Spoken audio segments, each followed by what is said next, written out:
Tonight at 8:30 p.m. Eastern, the evening session kicks off.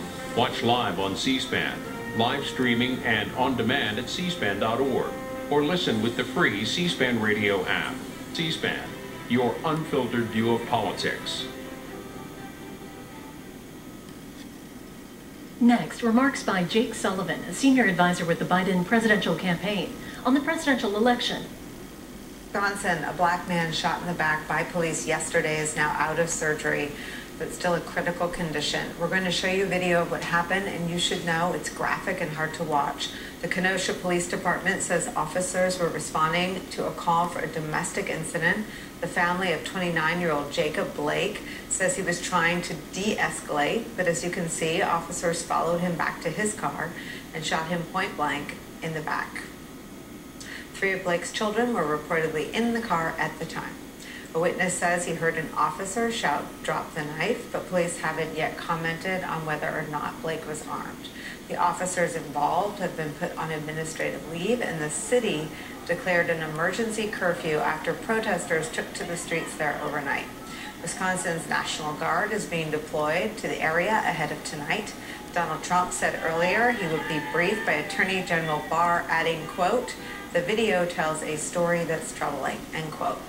For his part, Joe Biden this morning called for an immediate, full, and transparent investigation of the shooting, insisting the officers be held accountable. It's a story we'll talk about some more as we move into our second hour with a special focus on the GOP convention and that law and order theme, the one area in which Republicans are lacking actual concrete policies. The second hour, Deadline White House, next. So after that, I went and started a petition on change.org, and I think last I checked, it's at 980 signatures of people supporting lowering the tuition because everything is online, and the biggest part of the college experience is just that education, but it's also that experience with all of your classmates and being on campus in the atmosphere with all those new people and making those connections, and that's completely lost being online. So I just don't think that the value proposition is quite the same being completely online. Yeah, so you need to be personally together, you know, being in person. I get that. Now, lumber university and colleges that have cut prices are those, for example, that cut prices for room and board because obviously there aren't students there. In your case, Michigan's going to say, much as Harvard was telling students, look, you're still getting the experience of learning this stuff. Yeah, it's a little different, but it's no cheaper for us to be doing this, so we can't charge less for this. What do you say to that? Well, from students that I've been speaking to, a lot of people are kind of questioning that. I'm sure that they could justify it in some sense, but it'd be great if they could release some sort of price breakdown and kind of show students, like, look, this is what we're actually investing in, all this technology here and there, and this is what we have to pay for, and this is why it's so expensive, to like show us maybe this is how we can justify this. But right now we're kind of just left in the dark, and they just said, here, pay it.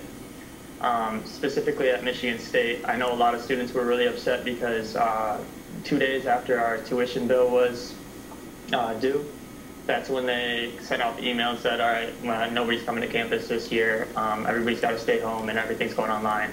And that's not just, I don't think they just pulled the rug for, like, that was their plan, but seeing UNC and CMU having big spikes in the first week or two has really kind of put them in a corner, but that really upset a lot of students, I know.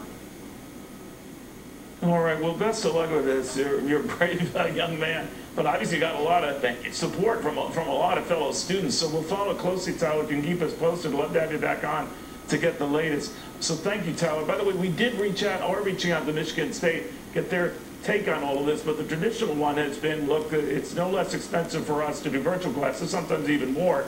That was at least Harvard's argument, and of course Harvard said you get the Harvard experience. All right, whoop-de-doo, now you get the Harvard experience. But anyway, it is what it is. Also, we're learning that Delta is going ahead and furloughing 1,941 pilots on October 1st. They were trying to work out an agreement. Apparently that fell through, so those pilots are going on October 1. Here comes the... That there will be surprises to come as well. I'll see you later tonight. You can also follow me on Facebook, Instagram, and Twitter at Jake Tapper, or tweet the show at Delete CNN. Our coverage continues right now with Wolf Blitzer in this Situation Room.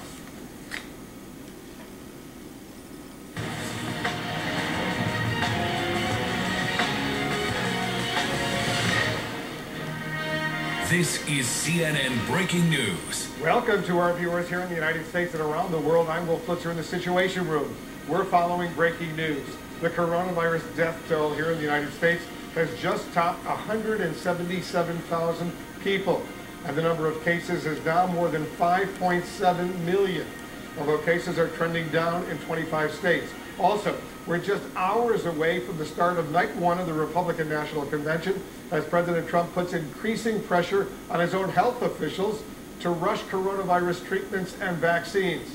And an 8 p.m. curfew has just been announced in Kenosha, Wisconsin, where protests broke out over the police shooting of an unarmed black man in front of his children, an incident that was captured on video. We'll be talking to the man's attorney, Ben Crump, later this hour. Let's begin at the White House right now. Our chief White House correspondent, Jim Acosta, is with us. Jim, President Trump appeared in person in Charlotte, North Carolina as the Republican convention got underway today.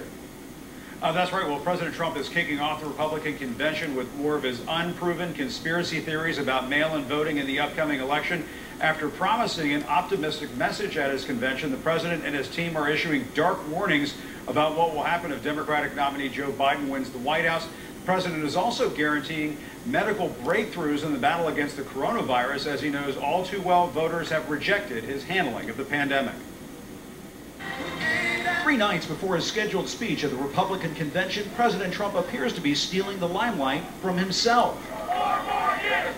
4 more years! Now, if you want to really drive him crazy, you say 12 more years. The president dropped in on the pandemic pared-down RNC in Charlotte, where he resurrected his baseless conspiracy theory that Democrats are using mail-in voting to steal the election. The only way they can take this election away from us is if this is a rigged election. Don't let them take it away from you. Don't let them take it away. With the president expected to appear on each day of the convention, a Trump campaign advisor summed it up by saying he just can't handle attention going anywhere but him.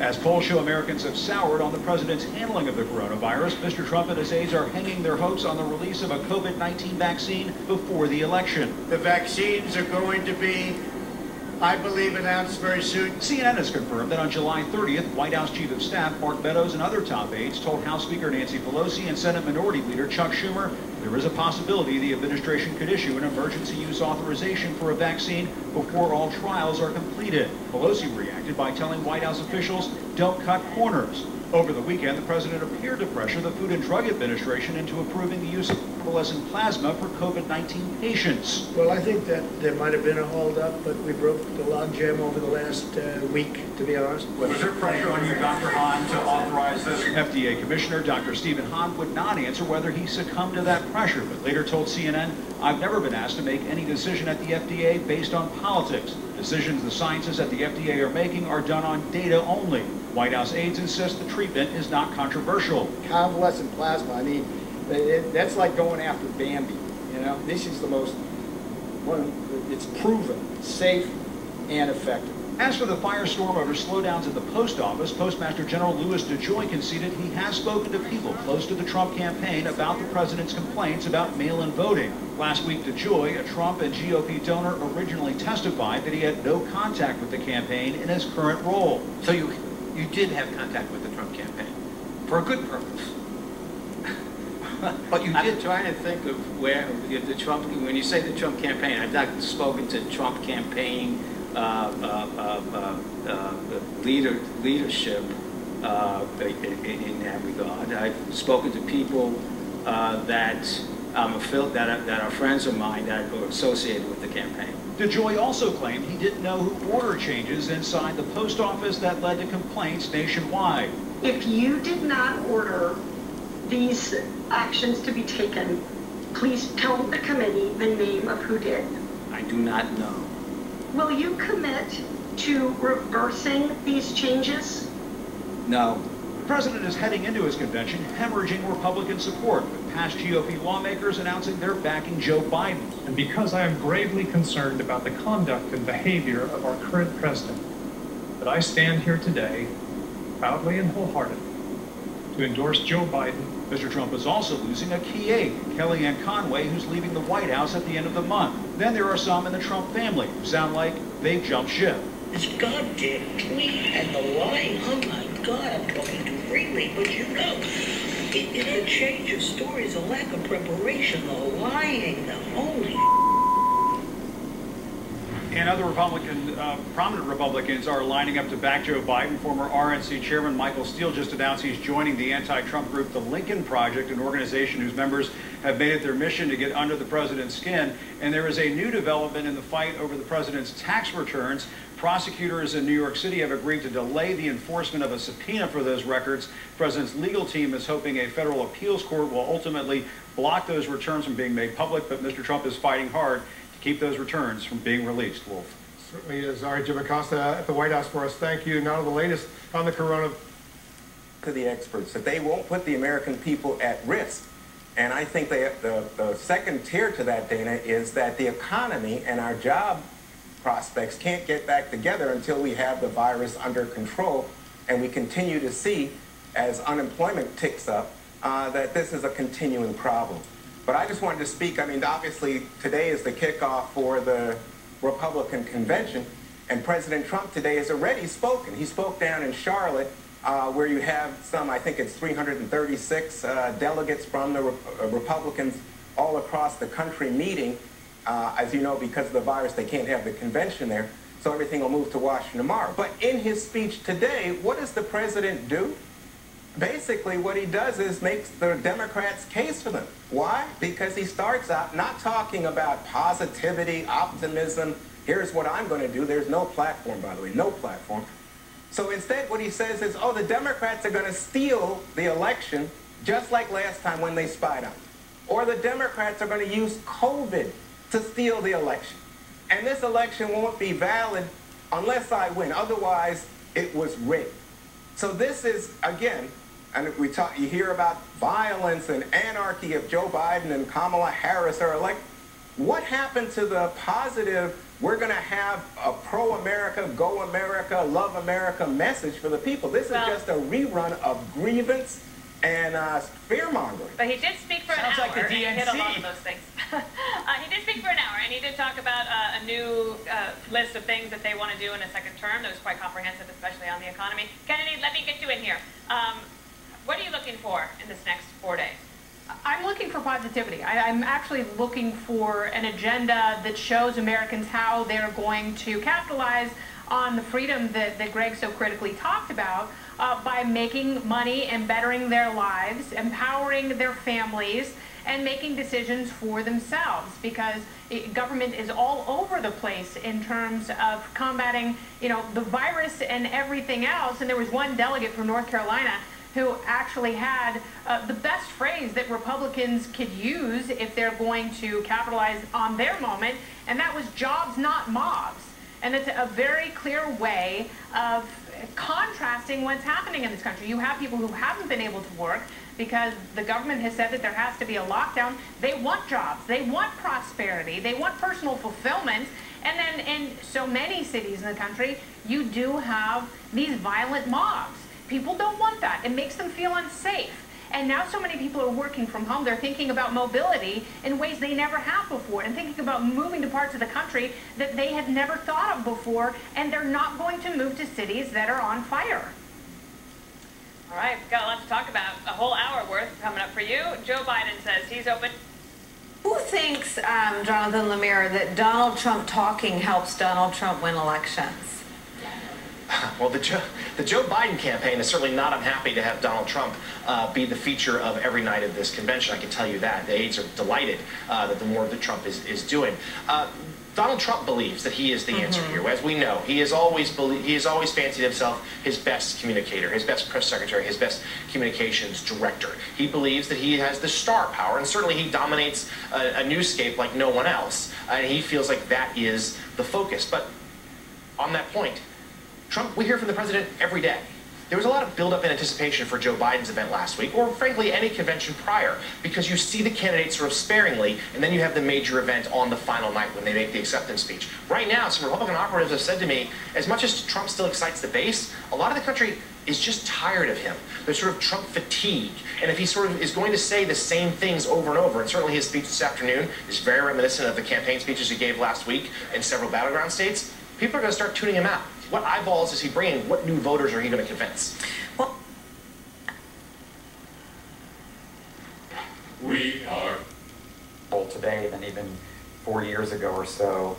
How do you see striking the balance between competition? You're the former FDA commissioner. In your time at the FDA, did you ever?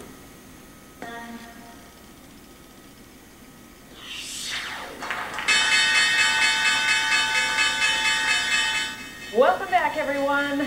It is a big day on Wall Street. Stocks plowing further into record territory today. The S&P 500 rallying as hopes for a COVID-19 treatment and vaccine had investors looking ahead to the possibility of a healthier economy that has shed the virus. Airlines and other companies whose profits closely tied to the economy also up today. That's big as the market gains spread out beyond just big tech giants. Again, hope rising on pharmaceutical companies that continue to work toward a possible vaccine, and as the U.S. government approves an emergency authorization for the use of convalescent plasma to treat patients. A lot of conversations happening about that right now. Your final numbers today, the S&P 500 up 34 to end the day, the Dow up 378, the NASDAQ ended the day up 68 points. We'll continue to watch as we go throughout the week here. TikTok confirming it will file a lawsuit against the Trump administration, the social media company saying it will file that suit over the president's executive order demanding its parent company, ByteDance, sell the app's U.S. operations. The White House states TikTok poses a national security risk and user data it collects could be used to help China. ByteDance is based there. A TikTok spokesperson says that the company has sought to reach a constructive solution with the U.S. government for the past year. Sellers expanding their advantage in the housing market in July. Market forces continue to work in their favor. That's according to the July Zillow real estate market report. Buyers outnumbering sellers and snapping up homes at a record pace last month. Meanwhile, the divide between the for sale and rental markets is widened as rent growth continues to slow. The for sale housing market's been red hot though, despite enormous job losses across the country and home values steadily climbing. And no surprise here, curbside pickup is driving just about everybody's sales right now. The pandemic throttled the shift to curbside pickup into overdrive. Target reporting its curbside pickup grew an astonishing 730% this past quarter. Its online delivery service grew more than 350%.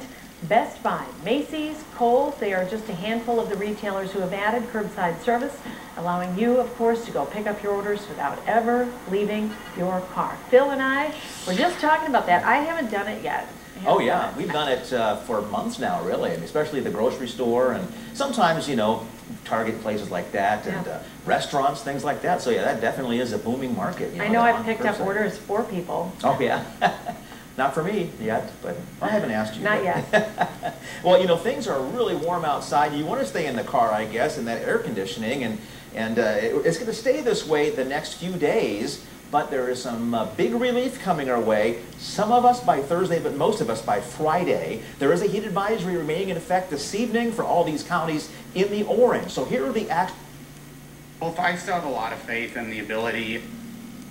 80s, 90s, we do have 101 in Valentine, 93 in Pierce, 84 Aberdeen, 89 in Brookings.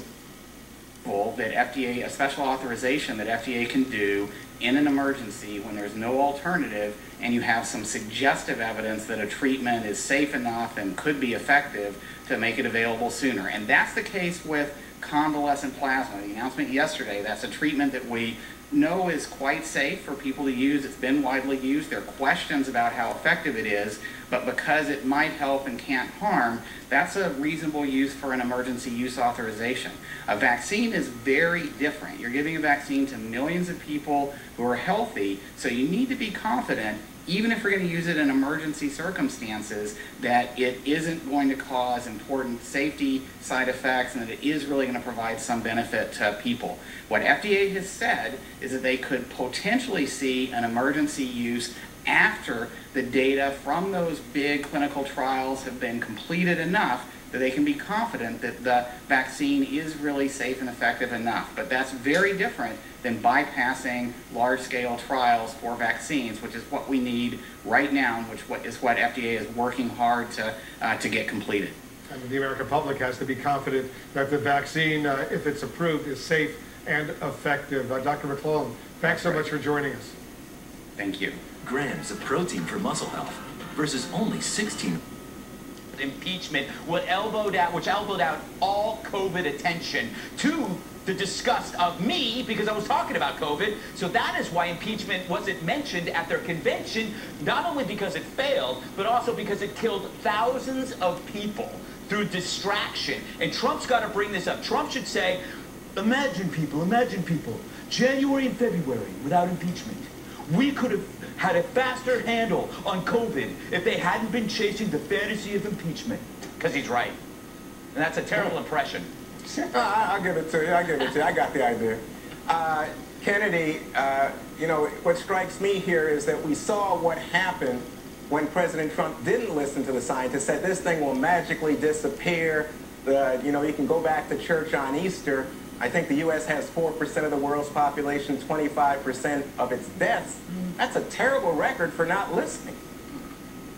Yeah, no, it's awful, and the disease has really ravaged communities and families, and there's no doubt about that.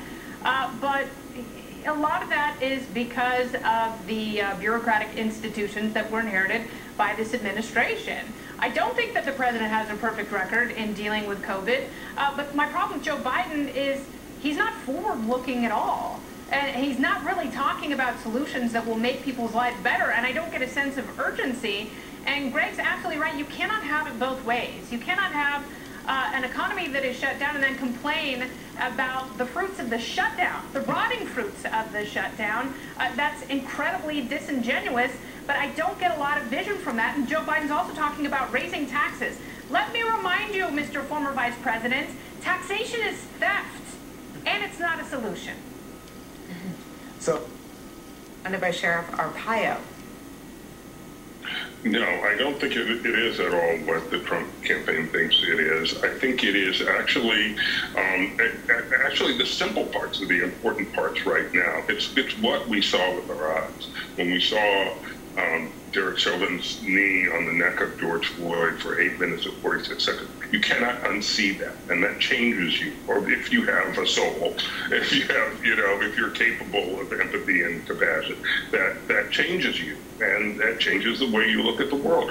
And this latest incident, we don't know all the details. There could have been some reason or perceived reason on the part of the police officers why they shot Jacob Blake 7 times. But if you happen to see that video, and it is really difficult to watch, again, it's something that changes you. You see what looks like an injustice in a way that really touches your heart, and I think that is what has happened these past months with the majority of Americans, and that doesn't mean it's, you know, immediately everything changes and gets better, but it does mean that we're in a different phase, and it's not the old sort of 1968 law and order phase that Donald Trump seems to think we're in. So I agree. Probiotic shakes to help support your immunity. Delivered free. Sven Gooley and Wonder Woman here on our way to Super Sci-Fi Saturday night on MeTV. Look, it's a Jupiter 2. I wonder if they can see us. Pick you up on the monitor. Can you hear me? You're moving past our monitor radius. Oh, and there's Buck Rogers. Hi, Buck. Well, hello there. Hey, here comes the Starship Enterprise. Sir, contact with an object. It's moving toward us. It's coming at light speed. Nice invisible plane. Right here on MeTV, Sioux Falls 13.3. We're just hours away now from the first night of the Republican National Convention, but President Trump kicked it off today, issuing dire and unfounded warnings as he appeared in person in Charlotte, North Carolina. Let's dig deeper with our chief political analyst, Gloria Borger, and our CNN political correspondent, Abby Phillip. You know, Gloria, the president today in those opening remarks, and I listened to them, he attacked mail-in voting, said Democrats are, quote, using COVID to steal an election. What does that tell you about his focus for the rest of this week? Well, it tells me that he is not exactly on the same page as the people planning his convention. The people planning his convention want to make it optimistic and uplifting. They want to close the empathy gap with Joe Biden, and they want to portray the president as somebody who feels your pain, understands your problems. Instead, what we heard from the president today was more of the same that we've been hearing for months. He's full of grievance.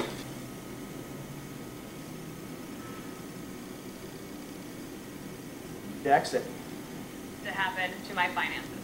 All right, Greg, so this 40,000-foot view, that's basically saying that anything, if you look at it from a great enough distance, everything is essentially the same. It's totally undifferentiated. So if Joe's plan is no different than Biden's, then it's no different than President Trump's. So who cares at all? It's nihilism. You could actually say that there's Joe in another era could have been a Republican, like maybe 5 years ago. But according to the media, in my view, Joe isn't a tool of the far left.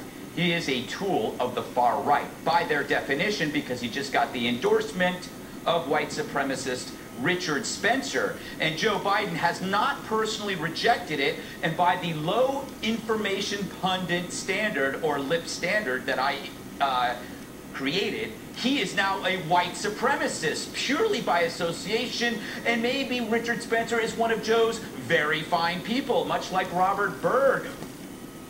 Our black man in front of his children. We'll be talking to the man's attorney, Ben Crump, in just a moment. But first, let's go to CNN's Omar Jimenez. He's in Kenosha for us. Omar, this incident was captured on video. We want to warn our viewers, the video is graphic, very hard to watch. But set the scene for us. Walk us through what you're learning. That's right, Wolf. Well, there are a lot of investigations playing out right now trying to figure out what led up to Jacob Blake being shot. But what we do know for sure is that people are angry. They have expressed that anger through demonstrations, and you look no further than the video to see why. Again, a warning, what you're about to see may be considered graphic. You see Jacob Blake walking around his car, followed by at least 2 officers, and then as the door to the driver's side opens and he starts to get in the car, that is when the officer behind him opens fire 7 times in a row from point-blank range, really as close as you can get as far as those shots go. Now, as far as we know right now, Blake is still alive in serious condition, and as we understand from both his attorney and from a friend close to the family, that he is still in the ICU at this hour. But again, a lot of anger and frustration over how this is unfolded as we still look for more answers for why. Wolf. The officers involved, Omar, have been put on administrative leave. What are police saying about the shooting? Well, police are frankly saying that they need more of the picture to make a determination in this. As you mentioned, these officers are on administrative leave, and as we understand, they are cooperating. It's the Wisconsin State Department of Justice that is leading this investigation over the course of this. But you look no further than the statement put out by the Kenosha Professional Police Association, who said, and I'm quoting here, "As always, the video currently circulating does not capture all the intricacies of a highly dynamic incident. We ask that you withhold from passing judgment until all the facts are known and released." What we do know about what led up to this at this point is police say that they were responding to a domestic incident. Both the attorney for the family, Ben Crump, and an eyewitness says that this was someone who was trying to break up a fight between 2 women. But all of this, of course, information that the DOJ, at least here in the state, is looking at. And of course, many are anxious to see how all of this plays into further proceedings, Wolf. And the Kenosha mayor just announced that the police department in Kenosha, that the police department does not have body cameras, and they haven't had that budgeted, at least not yet. All right, Omar, we'll stay in very close touch with you. Thank you very much. Let's get some more on this very disturbing case. Joining us now, the attorney Ben Crump. He's representing Jacob Blake and his family. He's also represented families of George Floyd and Breonna Taylor. Thanks so much, Ben, for joining us. First of all, what can you tell us about Jacob Blake's condition? Do you have an update? Well, the only update is what was told to his family in the wee hours of the morning, that he's in stable condition, but he's still in ICU, and they cannot tell at this moment what his prognosis will be. What about his children? I understand three of his sons actually witnessed the shooting. Is that right? It is correct, Wolf, and it's just shocking and outrageous and devastating to people like me who saw the video. Can you imagine the psychological issues these three babies are going to have for the rest of their lives, seeing their father shot these many times in the back from the people who were supposed to protect and serve him? Beyond the video, the terrible incident that we've seen in the video, what more, Ben, are you learning about how this unfolded?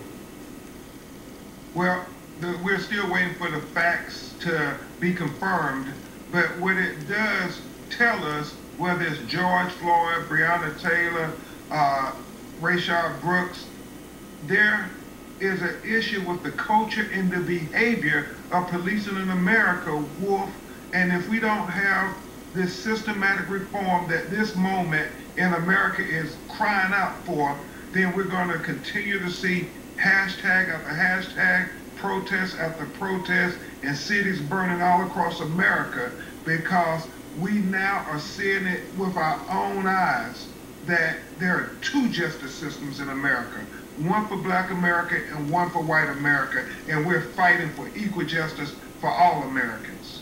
Have you heard anything at all, Ben, from the police or the police union about why he was shot 7 times in the back? Have they given you any explanation at all? None whatsoever. They continue to try to say, well, that's only a snapshot. And it's a double standard, because if the roles were reversed and they had Jacob Blake doing something nefarious, they would show that video and they would say that the video tells it all. And now why is it different when everybody see that video? They say, well, don't rush to judgment. But yet that's what they do with people in our community on a regular basis. All we want is equal justice. Do you know, Ben, if there's any additional video? We know there's no body camera video, but maybe video from a police officer's dash camera or perhaps from other bystanders. You know, we don't know, but several people have called my office who witnessed the incident, so we're hoping we can glean some further insight as to what happened to help show the transparency and then lead to the accountability. The family wants these police officers to be held accountable. The one who shot him, they want him terminated. Well, the police officers are now on leave, so what do you and the family want to see next? I understand termination is something you want, but do you want to see criminal charges? How far do you want to see this go? Well, you want him to be held fully accountable, all the officers who were responsible for this unnecessary, senseless shooting, to be held accountable, just like in George Floyd, where officers, if they did anything to aid and abet, you want them to be held accountable. But most importantly, Wolf, what we want is a more just society where George Floyd has the opportunity to breathe, Breonna Taylor has the opportunity to sleep in peace, Ahmaud Arbery has the opportunity to run free, and now Jacob Blake has the opportunity to celebrate his son's birthday party like any father should without being shot by the police. And do you know what was going on before the video actually captured him walking around the car, going to the car door, and then being shot in the back 7 times? What was going on that led up to that? Well, as I said before, we're still waiting for the intricate facts to be confirmed. However, we know it was a birthday party for his 8-year-old son. In that car when he was shot, Wolf, was his 8-year-old son, his 5-year-old son, and his 3-year-old son. It was supposed to be a festive, joyous occasion, but can you imagine every birthday for the rest of his life now will always bring back these horrific, just devastating. Yeah. I was going to say, you know, tomorrow marks, what, 3 months since George Floyd's murder. Ben, what do you think it will take so you're not back here on this program representing another grieving family down the road? You know, and it's funny because 48 hours ago in Lafayette, Louisiana, Trayford Telford Pellerin was killed in the same manner, police shooting him in the back on video. I was talking to Senator Kamala Harris, and I said, we have to have it start from the top. At the United States Congress and the President signed the law, the George Floyd Justice and Accountability Act, where we changed the entire culture and behavior of policing in America, where when they interact with black people, it's not shoot first and then let's figure out how to justify it later. No, we want you to protect and serve us too, just like you protect and serve everybody else. Don't police us and then protect and serve other people. This is America, and we have to have our leaders lead now. Are these young people are going to continue and march and protest, whether in Portland, whether in Lafayette, Louisiana, and now in Wisconsin, and they're not going to be silent. They're not going to let them sweep the deaths of black human beings under the rugs like they have done for decades in America. And our hearts, of course, go out to those 3 little boys who witnessed their dad being shot in the back. He's alive. Let's hope he has a full recovery. Ben Crump, thank you so much for joining us. Thank you, Wolf. Coming up, the latest on the Russian dissident now in a Berlin hospital. Bottom line, I'm really starting to like Twitter again. For it reveals what we always suspected, that the media's secret thoughts are equal parts shallow and hateful, a kiddie pool of bile.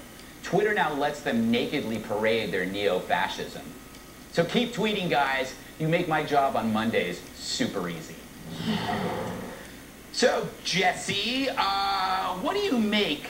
I always sense when something like this happens on Twitter, it's a bunch of hacks trying to impress each other with insults. I would tell the hacks, be best hacks. And as the horticulturalist of the show, I would say, Greg, the crabapple trees needed to go. Yes. Also, you're getting a lot of fake news with the photos. They're showing you a full bloom April rose garden versus a late summer new planting rose garden. There's going to be some color contrast there. Fake blooms. Fake blooms. Also, can Michelle Obama, I think, the only time I can remember people attacking Michelle Obama was for the school lunch program, and that was because kids were starving on meatless Mondays. Think about the attacks on Melania. I mean, it's her son, her marriage, her clothing, her Christmas decorations, her accent, her renovations. It never ends. And at this point, I just have to say, attacking our history, that doesn't have anything to do with toppling statues or kneeling for the anthem or saying that, you know, all of the Mount Everest, I mean, all of the Mount Rushmore people, that's racist. Moving a rose around is an attack on the history. And to quote the great Gertrude Stein, Gutfeld, yes, a rose is a rose is a rose. Ah, well, you truly rose to this occasion, Jesse. So, no president. And that may not strike a chord with many, but to me, that's important because what that says is that his view of governance going forward is to go out of his way to bring us back to a point of normalcy, end the chaos, work across the aisle to do this, and be that sort of managerial president that bridges the divide or bridges the gap between, you know, an older generation and a younger generation in someone like Kamala Harris that is more representative of this country. And so, yes, I mean, this whole week, when you look at the Republican convention, is just going to be, a striking irony because, you know, how do people get that are involved in this kind of grift get this primetime coverage, and how could you not say that there's something wrong with that? That somehow this shouldn't be who we are. Nick Conversori, Basil Smikle, thank you so much for. Press insisted in including in their bill. No, sir. Is the United States Postal Service equipped to handle voting by mail for the November election? Yes, sir. Are you unlocking blue boxes to stop the mail? Anything with blue boxes is stopped. Would the Congressman Palmer showed pictures of the burned out mailboxes and the cities on fire, Portland, Chicago, Minneapolis, Sacramento, New York.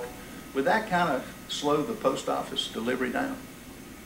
There are certain actions and procedures that we have for situations for public unrest that we deploy a variety of different things, up to and including getting our collection boxes out of there when it happens. But I don't know all of everything that goes with that. But yes, it would slow down the mail. It slow it down, and the safety of the person delivering the mail is pretty much an issue now, wouldn't it? I'm sorry? The welfare of the person delivering mail in the burned out cities would kind of be a problem, wouldn't it? Absolutely. Our letter carriers have hazardous jobs in many cases. Were you consulted on this all-important bill that we had to take up this past Saturday to add your expertise? I don't know if I think our legislative affairs people had some interaction to comment on it. And you made a good statement. You're not the CEO. You're not the chief operating officer. You're the CEO. You've been on the job 70 days. To be accused of everything you've been accused of is simply not right. It's unfair. I'm glad the American people are getting a front row seat to what you're having to endure. I yield back. Gentleman yields back. Mr. Conley is now recognized. Well, my. You're right. You've been in the job 70 days, and you've caused this much ruckus.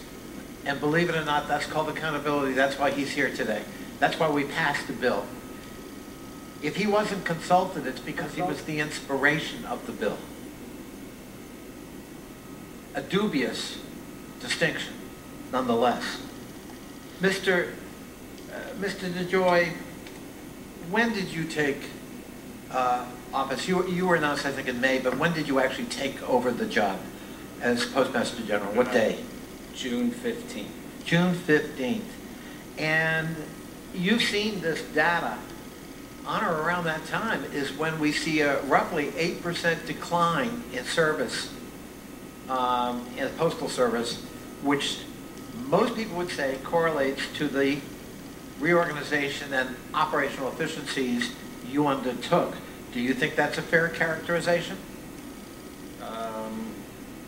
I think there's a lot of different issues going on within the country that impact mail delay, including the actions that we took with regard to transportation. I think the organizational change was made because of the poor. It was accelerated because of the poor rollout. I understand. I think that will strengthen the recovery. But of course, we all live in a context, don't we, Mr. DeJoy? That is true. You're in the context of the worst pandemic in 100 years. 176,000 Americans dead. 40,000 postal employees who have gotten the virus or quarantined because of it, and sadly, a few dozen dead. And we're on the eve of a massive shift to voting by mail. 76% of all Americans live in a state that can vote by mail. 70% of Americans want to vote by mail. 50 to 60% intend to vote by mail. And along comes this. Now, let's stipulate that your motives were pure, that you came at this like a normal private sector CEO. You see some problems. You want to create some efficiencies and save some money and make us work better. Wouldn't you think, though, that you might take into consideration the context?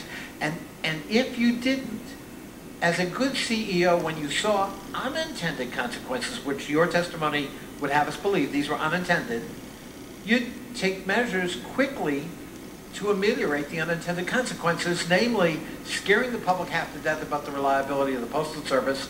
Lots of anecdotal, if not empirical data, that in fact it materially affected the delivery of mail. As the new Postmaster General, you don't want to be seen as the guy who actually damaged the 244 reputation of the Postal Service and scared voters into believing that their ballots won't get on time because of your service, do you? So I understand the context, and I think when we look in terms of the context, it was the summertime, mail volume was down. significantly. So it was not we're getting him ready for the peak season, and the election is 3 months away. It was a good time to start to try and roll this out. Again, the request was just run your trucks on time, put a plan to run your trucks on time. Okay. Okay. I mean, the impact, the impact is probably about 10 for that, because if the mail gets processed and the truck leaves, that mail will move on the next truck or the next day. Right? So these long stories of 9 days and so forth, we're not impacted that. Those service levels, if we add 1 day, forgive me for interrupting you, but we would be back. I have limited time, that's why I have to interrupt you. You made a statement before the Senate the other day to Senator Gary Peters. You've had no contact with the Trump campaign during your tenure. Is that correct? I've had no contact with the Trump campaign. I've spoken to the president. I've spoken to Steve Mnuchin. I've spoken to other people, but I've had no contact about the poll. I've not spoken to anybody about the postal service. Did you not tell the Board of Governors this month in August that in fact you had contact with the Trump campaign to ask them to stop their attacks on the Postal Service and voting by mail? I have put word around to different people to plead that this is not helpful to... So you did have contact with the Trump campaign for a good purpose. But you did. I'm trying to think of where the Trump. When you say the Trump campaign, I've not spoken to Trump campaign leadership in that regard. I've spoken to people that are friends of mine that are associated with the campaign. Yes. One of whom was Steve Mnuchin. Steve Mnuchin is Secretary of Treasury. I know. Yeah, I never spoke to Steve about telling the president to not do something. Thank you, Mr. Jordan. The gentleman's time has expired, but you may answer his question. Okay. What was the question? I'm sorry. The question was, what conversations did you have with the Secretary of Treasury, Mr. Mnuchin, about the Postal Service, your hiring, and the consequences that seem to have unfolded with these operational efficiencies? The conversation I had with the Secretary were when I came here, we had this note that was kind of stuck in the mud, and I worked with him to get the note done. It was really, I'm going to try and control costs and grow revenue, and it was very high level thing, and let's try and get the deal done so we have the loan. And that was really it. Thank you. Mr. Jordan is now recognized. Thank you, Madam Chair. Mr. DeJoy, was it the Postal Service's fault that it took 6 weeks after the June 23rd Chairwoman Maloney's primary election for her to be declared the winner? Was that your guys' fault? I'm not filled with the details, but I know it took a long time. But I'm asking, but that wasn't your fault, was it? It was the Board of Elections. No. Right. Was it the Postal Service's fault that New Jersey was still counting ballots 4 weeks after the primary election last month? No, sir. How about the Democrats' Iowa caucuses? Was that the post office's fault that we didn't know who won the Democrat? I don't know if we still figure out who won the Democrat Iowa caucus. Was that the post office's fault? No, sir. So just a couple facts. I want to just be clear. You got $14 billion cash on hand. You got a $10 billion line of credit. Is that right? Yes, sir. And changing out the sorting machines and removing and changing out mail collection boxes is nothing different than's happened before. Right? Every Postmaster General, every year we do those sort of things. Is that right? Yes, sir. Yeah, so there's no different. In fact, what was the number? I think between 2011 and 2016, it was like 12,000 mail collection boxes that were removed, changed out by the Obama-Biden administration. Is that right? It was a lot. Yeah, it was a lot. And you didn't order a reduction in overtime or reduction in hours. I think you testified that earlier. I did not. So why are these guys out to get you? What is it? I don't. They have their own concerns. I assume they're legitimate with them. And well, you assume they're legitimate? Why are they out to get you? I mean, Mr. DeJoy, they've had people protesting at your house last night. They've been doing it for weeks. 90-some of these people have already called for you to resign. They passed the bill before they even talked to you, before they even had a hearing. They're not interested in a bipartisan solution, as evidenced by the fact the chairwoman wouldn't even contact the White House chief of staff, who had a bill that he worked on with the previous chairman, the late Chairman Cummings, a bipartisan bill to address concerns at the post office. So I'm asking you, why are they after you? First of all, you were appointed by the Board of Governors, right? I was appointed by unanimous appointment by a bipartisan Unanimous, Board of Governors. unanimous vote, bipartisan, not all Republicans. Democrats thought you were the right guy for the job, right? Yes, sir. So why do they have to get you? I have no idea. I do have a lot of support out there amongst employees and people in America, though. I receive it every day. You got an amazing record in business. You got an amazing history of community service. You help kids with their education, serve your community, serve our country, and these people are out to get you. When all the facts, none of the facts, as the Wall Street Journal said, this is one giant conspiracy from the Democrats. I just want to know what could be their reason. What could it be, Mr. DeJoy? We know it's not based on the facts. What could it be? Might it be politics? Might it be? Might it be the election coming up? Might it be the fact that they actually want to wait and count votes after Election Day? Maybe they want 6 weeks after the election. Maybe they want to be counting votes 6 weeks after the election, the presidential election, the biggest election we're going to have. Maybe they want to be counting votes 6 weeks after, like they did in the chairwoman's race, or 4 weeks after, like they did in New Jersey. Or maybe they want to wait forever like they did in the Democrat Iowa caucuses. Might that be the reason? The chaos and confusion that we saw with all three of those elections. Maybe that's what they want? Could that be the reason, Mr. DeJoy? I don't know what motivates people to have different opinions of me. Well, they've called you all kinds of names today already. Protesting outside your house. They were there last night, weren't they? Yes, sir. Banging pots and pans outside your house, disrupting your neighbors, disrupting you. When the facts, as you've testified, are not anything close to what they've been saying for the last 3 weeks, what they said Saturday on the House floor. We know what this is about. We all know what this is about. This is about these guys wanting chaos and confusion because I think they know this. I think they know on election night President Trump's going to win. They know on election day, the vote count on election day, President Trump's going to win. And they want to keep counting. 6 weeks, 4 weeks, Iowa caucus, whenever. I don't know when they decided that one. I still don't know if they've declared a winner. I don't know if it was Bernie or Biden or whoever was running then. That's what they want. And they're willing to go after a guy like you who has served our country, served his community, helps kids with their education, amazing record in business. They're willing to go after you, and you've been on the job 70 days, and everything you've testified is nothing new that's been done by, the same thing's been done by other postmaster generals, and yet they're coming after you because that's how much they want to get this president. It's disgusting. And we all know what's going on. And the fact that you know it too, you won't say it, I think that shows your character as well, but I'll say it because it's the truth. And the American people understand it and see right through it. I yield back. The gentleman, Congressman Krishnawarthy, you're now recognized. Good morning, Mr. DeJoy. Good morning. Before becoming Postmaster General, I believe you appropriately resigned from being the finance chair for the Republican National Convention, correct? I did, sir. And I say you appropriately resigned because even in your written testimony, you said we should keep the nonpartisan tradition of the USPS. And in this case, occupying a high-level political post, at the same time you'd be occupying a high-level USPS post would create at the least appearance problems, if not more, right? Yes, sir. I also think I couldn't hold both positions. Yes, sir. Mr. Duncan, are you on the line, sir?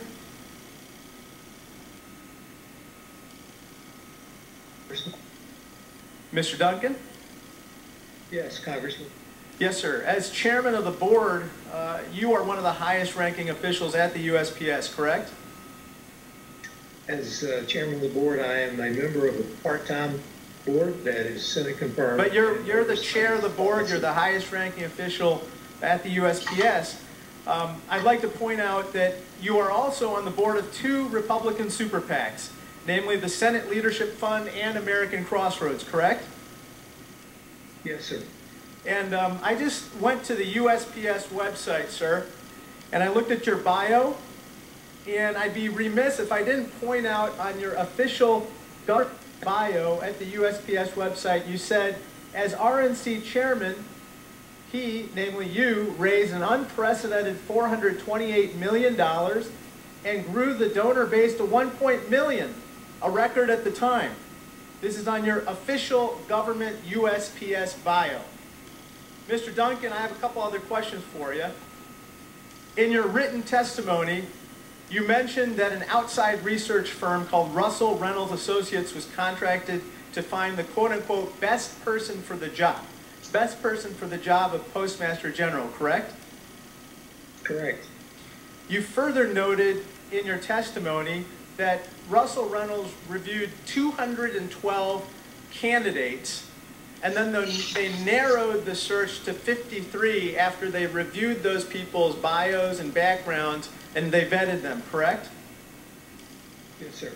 And interestingly, according to David Williams, the former vice chairman of the board, the former inspector general for 13 years at the USPS, as well as a published report over the weekend, Mr. DeJoy was not among the 53 presented to the board. Either one, Russell Reynolds considered Mr. DeJoy and decided there were 53 better candidates than him, or Mr. DeJoy was not considered by Russell Reynolds at all before presenting the 53 finalists. Which was it, Mr. Duncan? We were still in the process of developing the pool before we had our first round interviews at that point. I understand. You're talking about the first round interviews, the round of 14. But you don't dispute, obviously, in your answer, that Mr. DeJoy did not make the initial cut of 53 finalists presented to the board, but he was inserted into the round of 14, not by merit, by his connections. It would be the same as an NCAA team not making the round of 64, but then swooping into the round of the Sweet 16. And that's what happened here. So let me ask you this question. Mr. Williams repeatedly asked the board to do a background check on Mr. DeJoy by the Postal Inspection Service. Do you know what the Postal Inspection Service is, sir? Yes, sir. And you and the board refused to do that background check. And that was not shared with the board before they voted. Now let me turn to my final set of questions here. Mr. Duncan, you were once quoted in a Republican fundraising letter saying, quote, the Obama-Biden Democrats and their liberal special interest allies are trying to steal their election victories from Republicans. I assume you still believe that about Joe Biden and the Democrats, sir? I have no knowledge of that. Yes, it's in the CNN article that quotes you directly right here. And then we have another article from the Las Vegas Sun. It says, again, you wrote in a letter, Democrats will soon be trying to pad their totals at ballot boxes across the country with votes from voters that do not exist. Do you still believe that to be the case, Mr. Duncan? What are the dates of these letters? This article is from the Las Vegas Sun from 2008. Do you still believe this, this sentiment? No, I don't believe anyone at this point who is a nominee of the major parties is trying to steal an election. Thank you. That would be in contravention of what the president said in a tweet on August 20th. They are trying to steal this election, the Democrats. The gentleman's time has expired, but the gentleman may answer.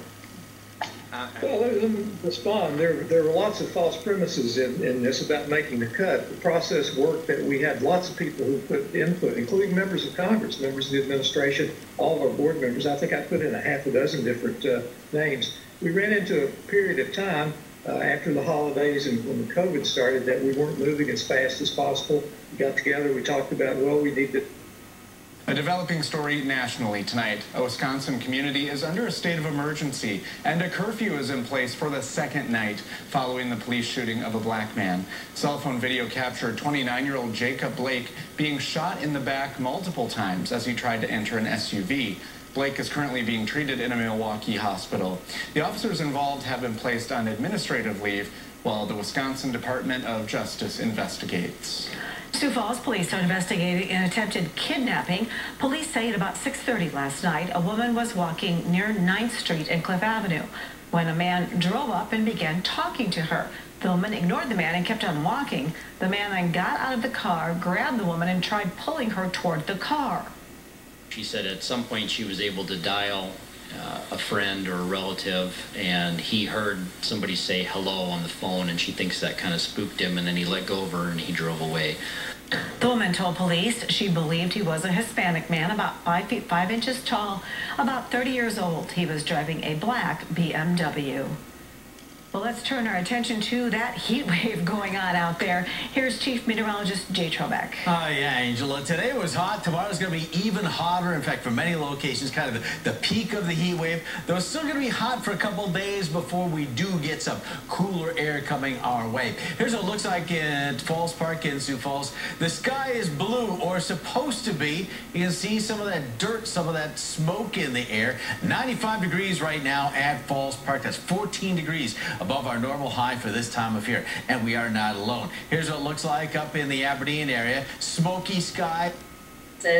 We're working with the state, having them go out and inspect the nursing home if they see a few cases, just so we can do everything we can to mitigate the spread if it does get into the nursing home.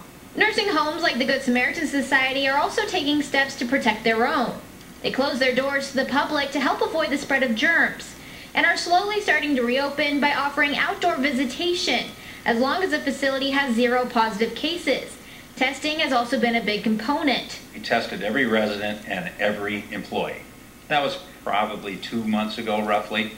And then after that now, assuming there's no new cases in those buildings, we're at a random stage. So we're testing like 2 staff and 1 resident every week.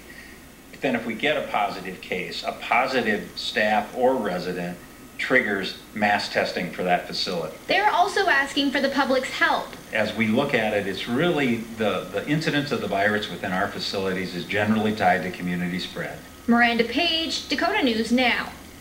Active cases of COVID-19 do continue to climb here in South Dakota, increasing by nearly 400 over the past week. That number currently stands at 1,570, which is the highest since the pandemic began in March.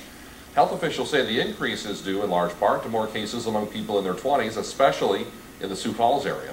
At the same time, hospitalizations remain relatively low, with 65 reported statewide. The Department of Health confirmed 149 new cases just today, but no new deaths. Around the region at this 5 o'clock hour, the University of Minnesota Board of Regents agreed to delay move-ins at the Twin Cities, Duluth, and Rochester campuses and teach classes completely online for at least 2 weeks because of coronavirus. That decision comes after COVID-19 outbreaks at several colleges across the nation. Classes begin August 31st in Duluth and September 8th at the 2 other campuses. Nearly 24 school districts in South Dakota now have confirmed cases of COVID-19, and we're just a couple of days into the school year. Now schools are working to find a balance between releasing information to the public and respecting the privacy of students. Cooper Seamer has that story, new at 5.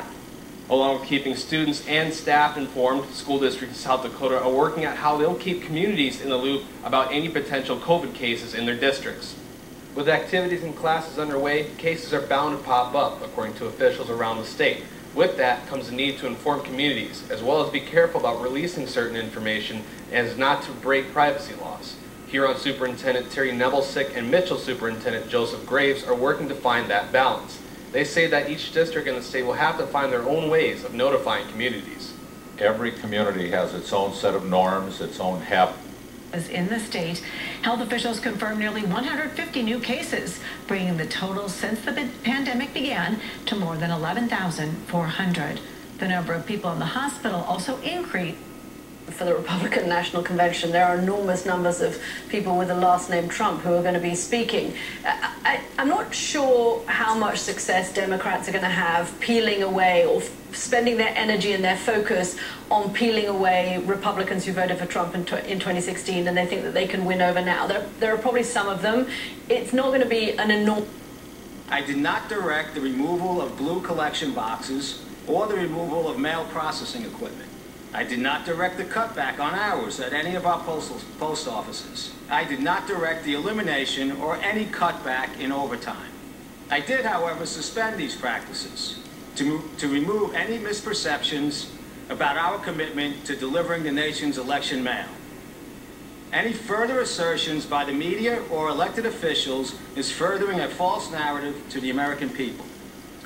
DeJoy, during at times intense questioning from Democratic lawmakers, says voters should request their mail-in ballots at least 15 days before the November 3rd election and get them in the mail at least a week before Election Day.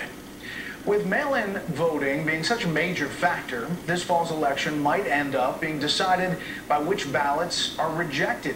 National correspondent William Lachness has that story tonight from Los Angeles. It's going to be a complicated, difficult, and challenging situation. Remember the hanging Chad fight? Was that a vote or not?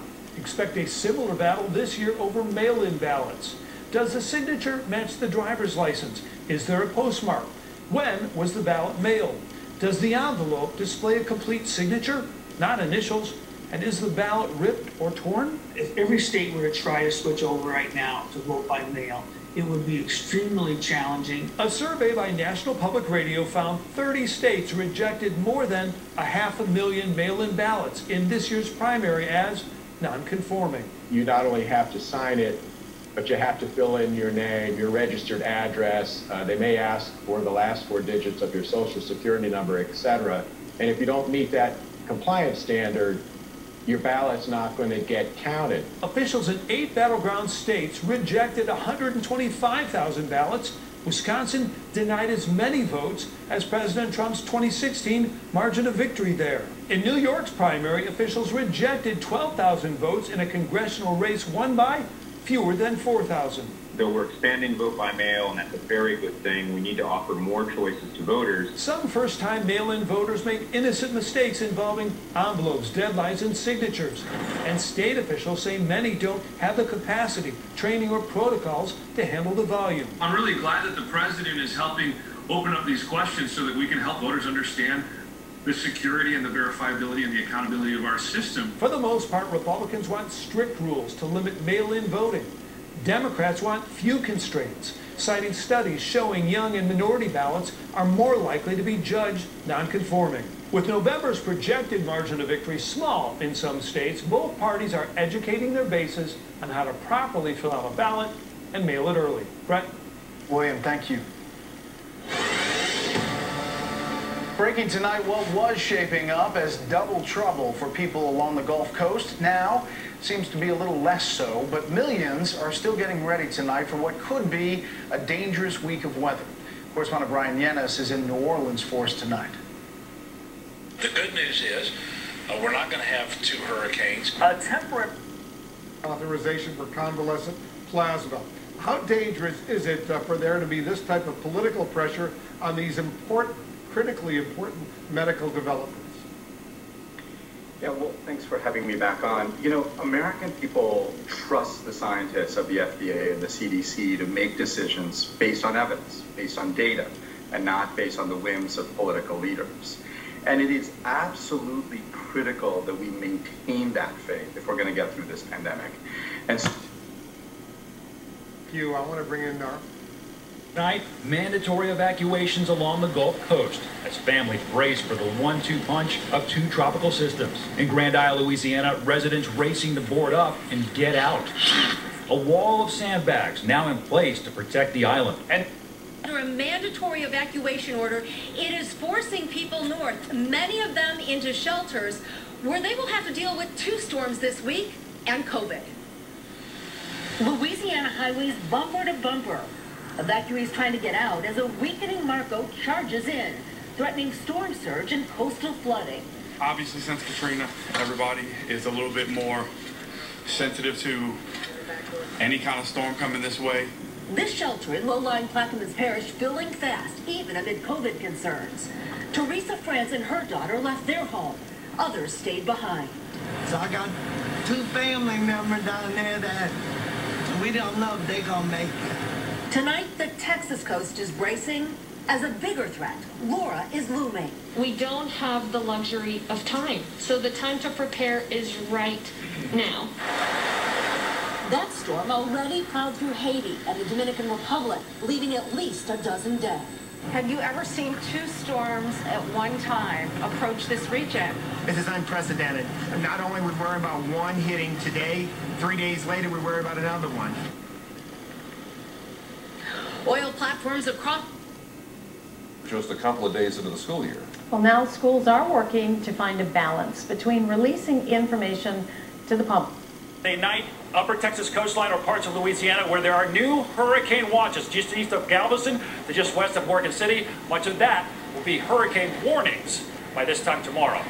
David? All right, always about the temperature of those waters. Rob Marciano will be tracking this with you through the next several days. Thank you. And next tonight here, the National Guard is in Kenosha, Wisconsin tonight amid protests over the police shooting of a black father. Video showing an officer grabbing Jacob Blake by the shirt, shooting him several times in the back. His 3 young sons in the back seat of the car. Tonight, he's now hospitalized in serious condition, and ABC's Alex Perez is there. Then we warn you, the video is difficult to watch. Tonight, this disturbing video throwing a city into turmoil. A black man walking away from police shot repeatedly while reaching into his car. Kenosha, Wisconsin police responding to a domestic incident at about 5 o'clock Sunday evening. The video starts with 3 officers following Jacob Blake, one of them with his gun drawn, grabbing Blake's shirt as he opens the car door and then opening fire, hitting him in the back. Blake's 3 sons in the car witnessing the shooting, his fiance there as well. But just shoot them with the kids in the back screaming. That don't make no sense that you treat somebody like that. 2 of the officers are now on administrative leave pending an investigation. And let me be clear, this was not an accident. This wasn't bad police work. This felt like some sort of vendetta being taken out on a member of our community. The incident immediately igniting anger and protests. Authorities firing tear gas at protesters. Dozens of cars set on fire, violence erupting. This officer knocked out after being hit with a brick. This didn't start with George Floyd, unfortunately. It's been around far longer than him. And if we don't do anything, this will continue as we saw yesterday. Tonight, the National Guard called in to support local law enforcement. And David, this community is preparing for possibly more destructive protests tonight. Much of the small downtown area now looks like this, completely boarded up. There's an overnight curfew beginning at 8 o'clock tonight. Blake remains hospitalized and is said to be in serious but stable condition. David? But says he won't reverse the changes. You won't put the machines back, though. No, I will not. You will not? Will not. You will not. Well, there you go. As the Republicans' 4-day convention kicks off, the president is facing several new threats. Today, the New York Attorney General confirmed she's investigating the Trump Organization's finances and wants a judge to force Eric Trump, the president's son, to testify.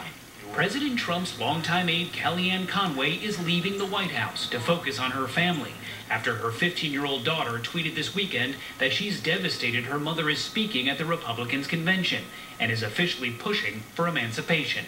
President Trump is also facing scathing new criticism from his own sister, retired federal judge Marianne Trump Barry. According to audio first obtained by the Washington Post, Barry was recorded by her niece Mary Trump slamming the president. The change of story is a lack of preparation, the lying, the holy sh**. He has no principles. None. And there are reports that a forthcoming book by a former confidant of First Lady Melania Trump contains audio recordings of her disparaging the president and her stepdaughter, Ivanka Trump. Meanwhile, today, Joe Biden's running mate Kamala Harris told young people it's essential they vote. I don't need to tell you what is on the line in this race. Donald Trump reminds us every day who he is and how much worse it can get with a second term in office. Now, President Trump will be making an appearance each night at the Republicans' convention. Tonight, he's expected to thank first responders. Other featured speakers tonight include former UN Ambassador Nikki Haley and the president's son, Donald Trump Jr. Nora. Ben Tracy at the White House, thank you. And this programming note, we're going to have live coverage of the Republican National Convention. That begins tonight at 10 Eastern, 9 Central Time. Companies to...